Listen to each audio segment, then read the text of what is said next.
Hi friends, কেমন আছো সবাই? আশা করি খুব ভালো আছো। আমিও খুব ভালো আছি। আজকে তোমাদের জন্য কি করে দেখাবো, আজকে আমি করব চিংড়ি মাছের বাটা বড়া। এইটার জন্য আমার দরকার হবে চিংড়ি মাছ। আমি চিংড়ি মাছটাকে ছাড়িয়ে পরিষ্কার করে নিয়েছি। এখানে নিয়েছি বেসন, চালের গুঁড়ো, আদা রসুনের পেস্ট, লেবু, ধনেপাতা, হলুদ গুঁড়ো, গোলমরিচ গুঁড়ো, কাঁচা লঙ্কা, নুন। ব্যাস এটুকুই।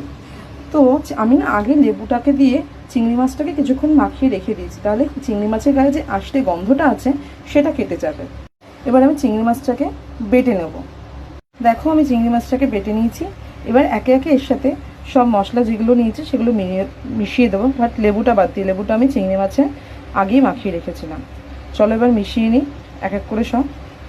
দেখো, এটা আমার মাখা পুরো কমপ্লিট হয়ে গেছে। এদিকে আমি তেলও গরম বসিয়ে দিয়েছি। এবার বড়াগুলো একে একে তেলের মধ্যে দিয়ে ভেজে তুলে নেব। এই দেখো, বড়াগুলো ভাজা হচ্ছে।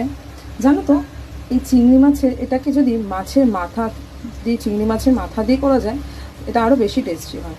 আমার কাছে আজকে বড় চিংড়ি মাছ ছিল না, যেহেতু ছোট চিংড়ি মাছ ছিল, ওই জন্য আমি আর মাথাটাকে দিতে পারিনি।